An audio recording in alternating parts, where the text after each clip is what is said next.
Have you ever found yourself in a situation where you felt out of place, disconnected, and that there was no way for you to fit in? If so, you may have been a victim of culture shock. Culture shock is defined as a feeling of disorientation experienced when encountering communicative events disruptive of one's expected routine. And this is exactly what Ren McCormick experiences when his mother moves him from the big city of Chicago to the small rural town of Beaumont, Georgia. Ren is used to having the ability to let loose with his rock music and dance whenever and wherever he wants. However, he quickly learns that in Beaumont, rock music and dancing are against the law by decree of Reverend Shaw Moore, the religious figure who acts as the conscience of the town. In my paper, I look at the film Footloose as a way to illustrate how a person's particular narrative can influence the culture in which he or she lives, and its influence on culture shock. I asked two questions in regards to this film. First, what are the narratives that contribute to the promotion and protection of particular goods for both Ren McCormick and Reverend Shaw Moore, and how do they influence the different cultures the men come from? And second, how does culture shock affect Ren and Reverend Shaw in regards to the values of freedom of expression and change? The stories, traditions, and life histories that we experience shape our understanding of the world, as well as how we choose to interact within it.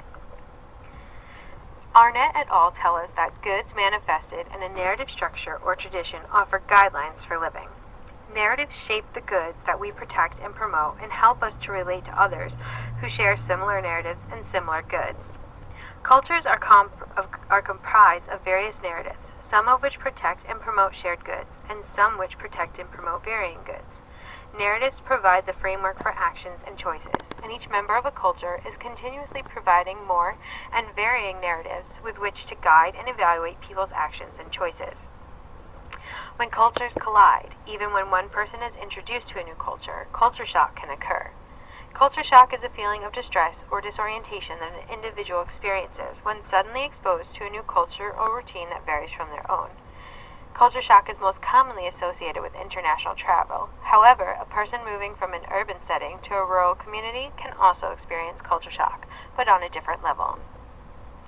Varying beliefs and cultural standards can make it difficult for new people to acclimate into a culture, preventing them from forming and maintaining relationships. However, culture shock cannot be viewed as an entirely negative concept. In fact, it can foster rhetorical interruptions and changes that can create beneficial impacts on a culture's commitments and goods.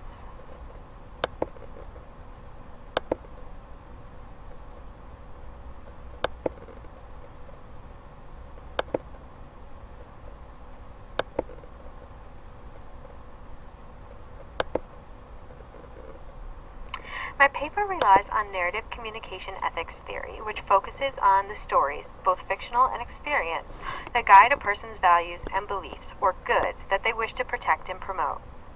Using Footloose as an example, I focus on the narratives that influence the protagonist, Ren McCormick's protection and promotion of freedom of expression, and the antagonist, Reverend Shaw Moore's protection and promotion of order and discipline. I look at the idea of culture shock and how it can both inhibit new members from joining a society, but also be a catalyst for cultural change.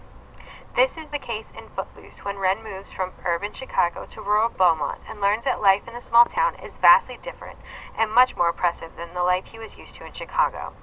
My paper combines these theories in order to explain multiple factors that influence Ren McCormick's and Reverend Shaw Moore's actions and how they interact with each other as well as within the town and culture of Beaumont.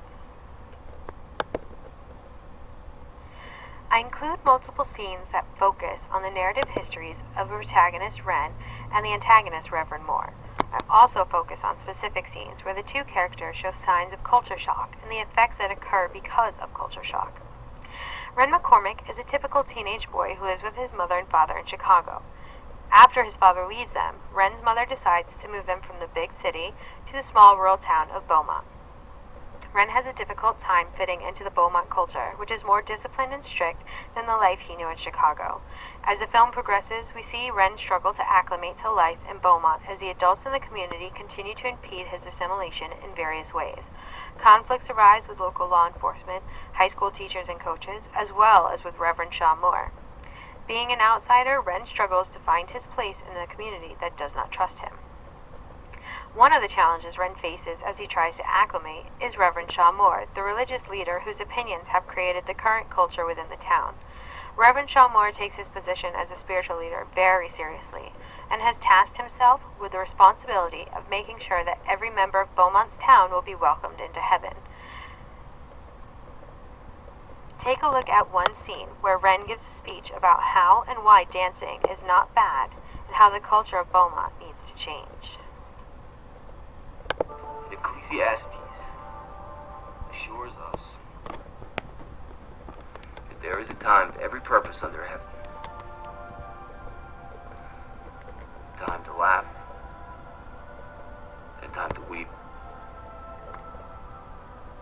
A time to mourn. And there is a time to dance.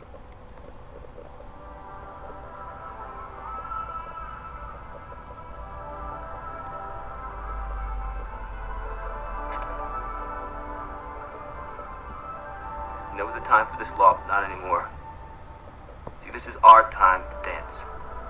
It is our way of celebrating life. It's the way it was in the beginning. It's the way it's always been. It's the way it should be now.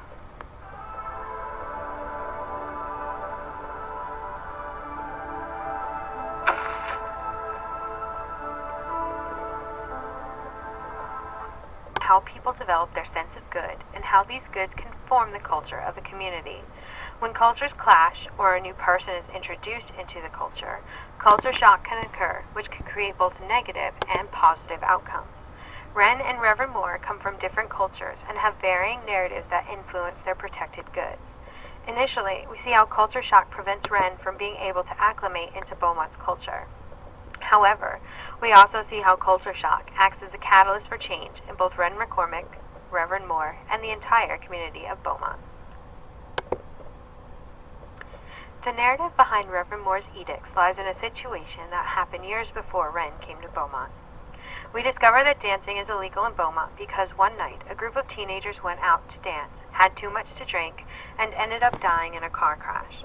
Later on in the film, we learn that Reverend Moore's son was one of these teens. Ariel, Reverend Moore's daughter, explains how it affected her father when she says, "My father went off the deep end. He decided we all needed saving no matter what. He's going to personally save this pissant town and deliver it to heaven with his daughter sitting like a cherry on top." The experience of losing a son because of drinking, dancing, and rock and roll music was a deep-seated incident for Reverend Moore that fostered a guideline as to how he needed to live his life, as well as a way for evaluating how others should live their lives. This guideline became a good that Reverend Moore protected and promoted, and which eventually developed into a cultural standard for all of Beaumont. Because of the death of his son, Reverend Moore fosters a culture of spiritual well-being and religious righteousness. He believes that abstaining from sin is the ultimate good, and that he is responsible for making sure that each and every citizen of Beaumont does just that. However, the harder Reverend Moore works to protect his good, he is met with opposition and resistance from his daughter, the local teens, and Wren. Reverend Moore experiences culture shock when he struggles to understand why the teens do not align with his version of good.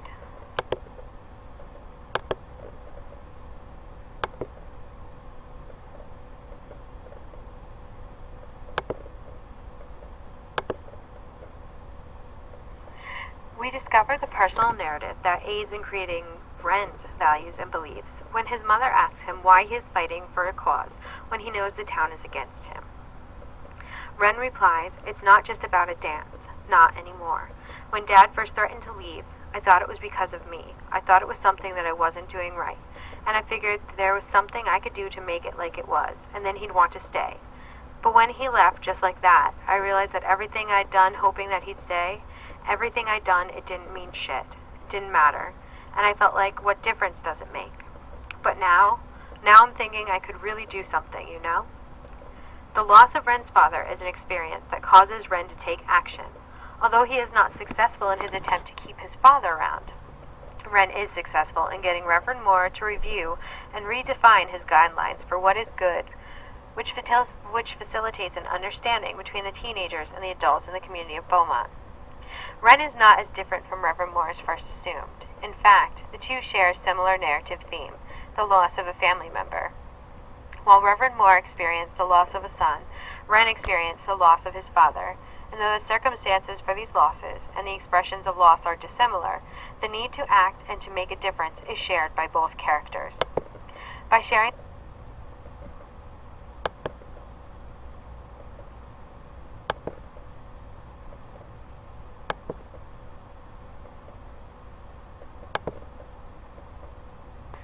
the narratives of these two characters provide the reasoning behind why they protect and promote the goods that they exhibit throughout the film.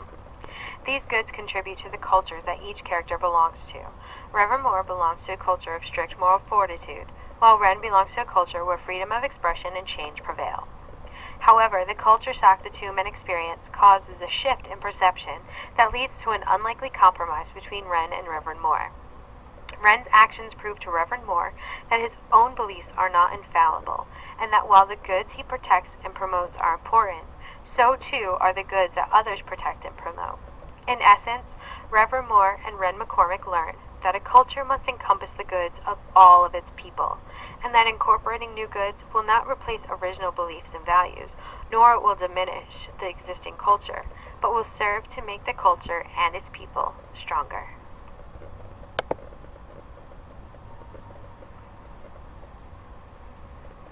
I'm standing up here before you today with a very troubled heart.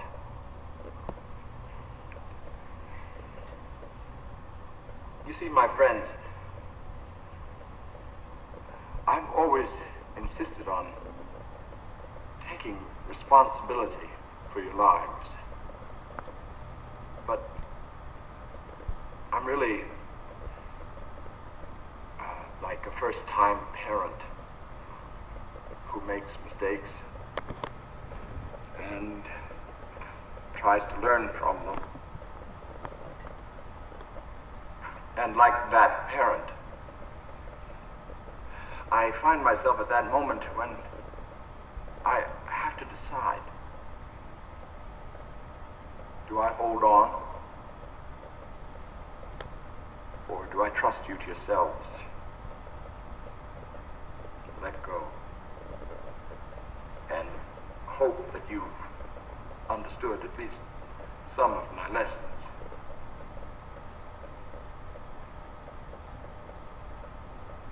If we don't start trusting our children, how will they ever become trustworthy?